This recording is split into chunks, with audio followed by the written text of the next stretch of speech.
behind the scenes with future country rock blues kings and queens. Discover them first with Palm Mash TV. Palm Mash TV.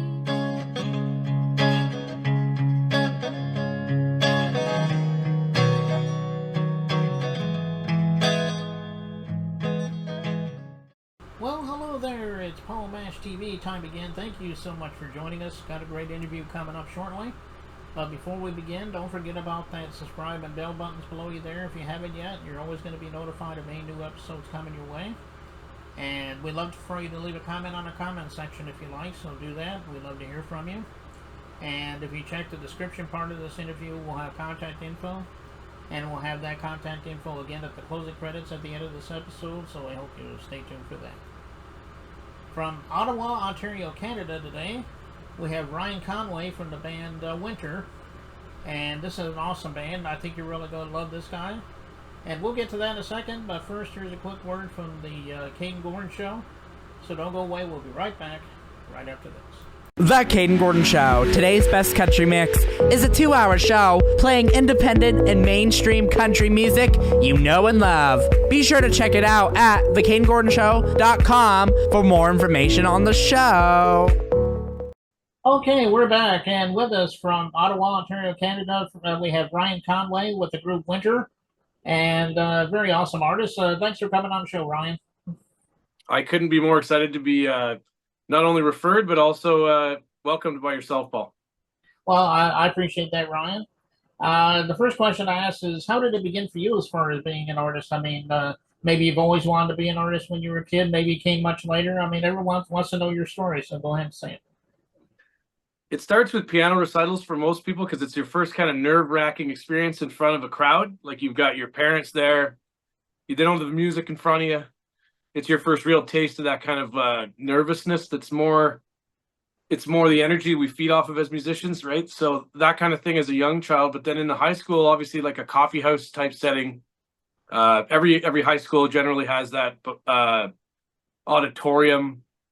You know, you're running with a gym, maybe a gathering of some sort, whatever they call it, an assembly at some high schools. You know, they ask people to play at lunch.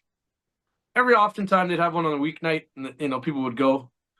And then that starts this whole idea of like a show, you know, and as a kid, you crave that stage. And I was even playing in bars in Ottawa at 16. So there's a lively music scene here, and there's a lot of younger kids involved. Like, even now, we play with bands that are 19 or 20 years old still. So it starts young, but always, you know, I'd say piano recital through to like the high school assembly, coffee house market. Mm-hmm. Always original music, so it's a tough sell, right? Like, other people might answer that they were in, you know, they're in the bar circuit making money on a Friday or Saturday night playing other people's music or something to this degree, but original music is difficult, and it generally starts young. Yeah, that's true, and you know, you got a great story there, and I'm glad you're doing what you're doing. I hope you have many years ahead of you. So. Well, great parents, right? Like, if you can start young, it buds that interest in a live show. You want that crowd there. Like, you're not just playing alone by yourself. It's a different craving, right? Some people love to play alone. Like, some people like to play in a smaller setting, or for like that kind of like a baroque, more like a NAC, like the National Arts Center here in Ottawa, where it's more like an auditory experience in a very controlled room. And then there's guys like me that want to play the festival, you know, outside with the mud pit and the beers for cheap. Yeah, exactly. Well, what were some of the influences that you grew up with that helped motivate you to be the artist you are today? I'm sure a lot of the metal influences come to mind, but yeah, like you can probably tell from the T-shirt design and the band, and if anyone of your listeners have heard the music, which I'd encourage them to do, hopefully that's kind of half the pull here to listen to different stuff. Like, I'm going to definitely check out some of the 1,300 episodes. Like, that's a huge accomplishment if I can toot your horn a bit. But influences ranging from all the metal bands you'd think, you know, Metallica, Pantera, Avenged Sevenfold, Death, Testament, that whole genre of thrash, almost more into prog music, was huge for me. Like Tool, even like the hair metal, Motley Crue, Guns N' Roses, all that kind of Scorpion stuff. Like, but as a younger kid, again, like children's music, the canon of piano, going through to like the Bach or the Beethoven they might teach you in like grade 4 or 5 piano. Even stuff like Bon Jovi, Boys to Men, Aerosmith on the lighter side. Like even to this day, I'm a big Pink Floyd fan. Yes, I really like a lot of Canadian music that people maybe down your way might not know, like the Tragically Hip or Triumph or April Wine. Some of the classic Bryan Adams, even Nickelback. I know they get a bad rap, but like those dudes are heroes of people like mine here, like especially for all the crap they took, right? Like I'd go on Netflix and check them out if you wanted to see an influence, because people would say Winter's dad rock. And that's a stab at that thing, right? Nickelback. Down your way, like an Alter Bridge or a 6 a.m. would fall in that kind of like, or Five Finger Death Punch. They call it dad rock, right? And that shit rocks for me. I think it's great, but like it gets a bad rap. And so I think you get a wide influence as a younger person, maybe in high school through your 20s, and then you're more eclectic, but I'd be on the heavier side. Like even some of the gangster rap from down your way, like I love American gangster rap, like from the 90s. Even just the wars between LA and New York and all that cool dialectic and like all the Eminem and stuff, man. That we owe you guys so much for the heavy stuff that comes out of there, like Lamb of God and Pantera, and yeah. So my influences were vast, but lots of heavy stuff, like you thought. Yeah, those are some great bands, and like you said, you range from all over, like the rock bands and the hip hop and the alternative and all that stuff, and all those bands. Even like Grand Ole Opry stuff from down your way, like love that. I always used to watch Austin City Limits with my dad, and we were also huge into like big band swing in the 1950s pop, just for song structure, right? Like the Beatles and that era where the songs all had the same pattern structures, almost like an old country music thing where there was, verse, chorus, all the stuff you actually see now in pop music was all fomented back then with the R&B, country, and rock coming out of the United States, especially the South. And like I took a course up here in Ottawa called Popular Music 1954, something like that. And they went on about Sun Records and Elvis and song structure and how it all became what you see now. Like they are lined up in the heat down where you're in Alabama and in Louisiana and in Virginia and all these hot places. They'd stand outside for hours and then get on the radio live, and that was their album. I mean, that's badass, right? That's exactly what you just asked me, like the live music and the... Imagine that pressure in 1960. Yeah, exactly. Yeah, all those bands are, I mean, like you said, even goes back to the 50s and 60s. I mean, a lot of those bands were great too. Like the Merle Haggards and them, they were live off the floor. Right. That's what we try to do too. Like you get a nice, like the Black Album was live off the floor with Metallica. Like that's what you want.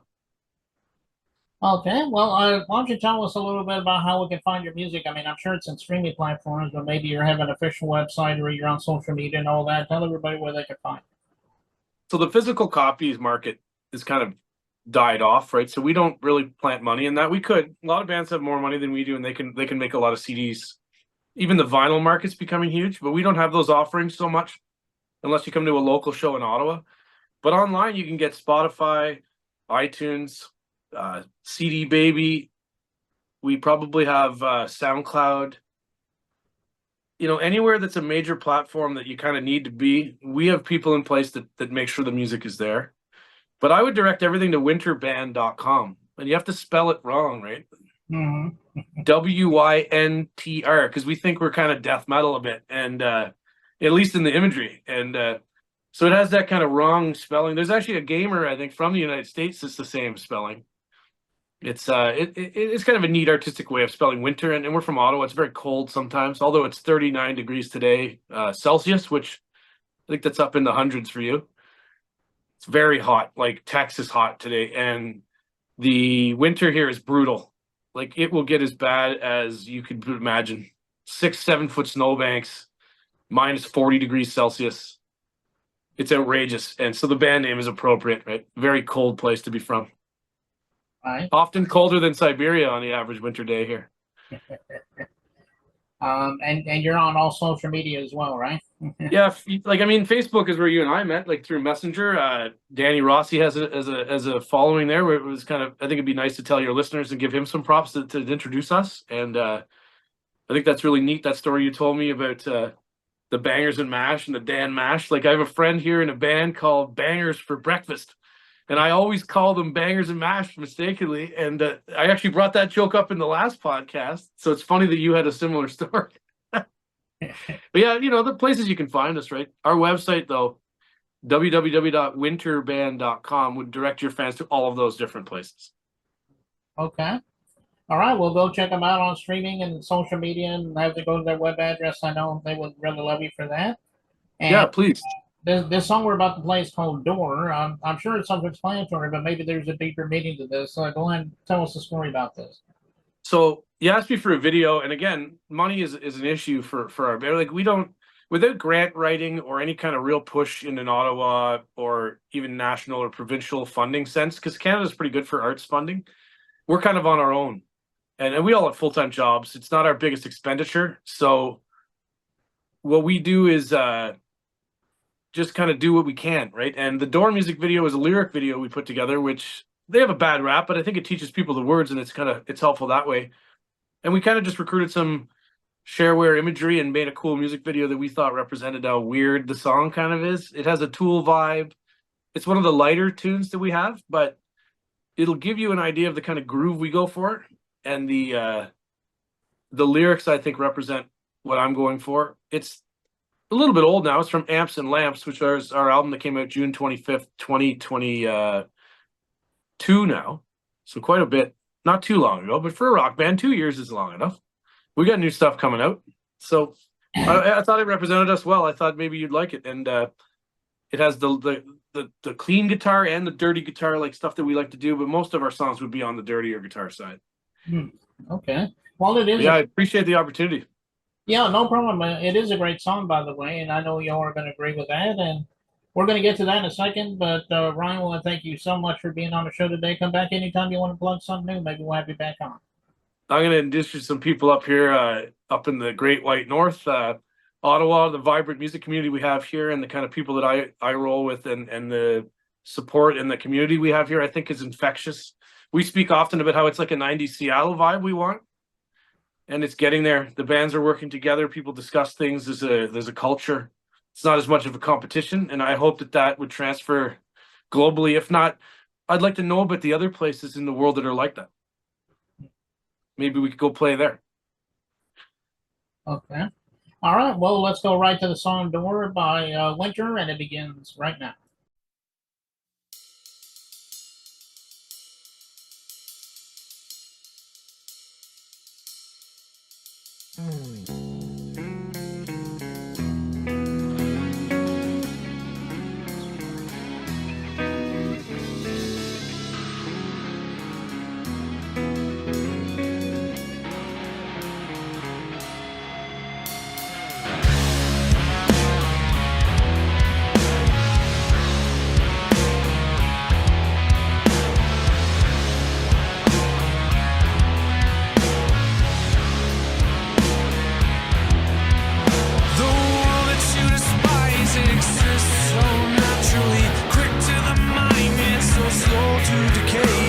Show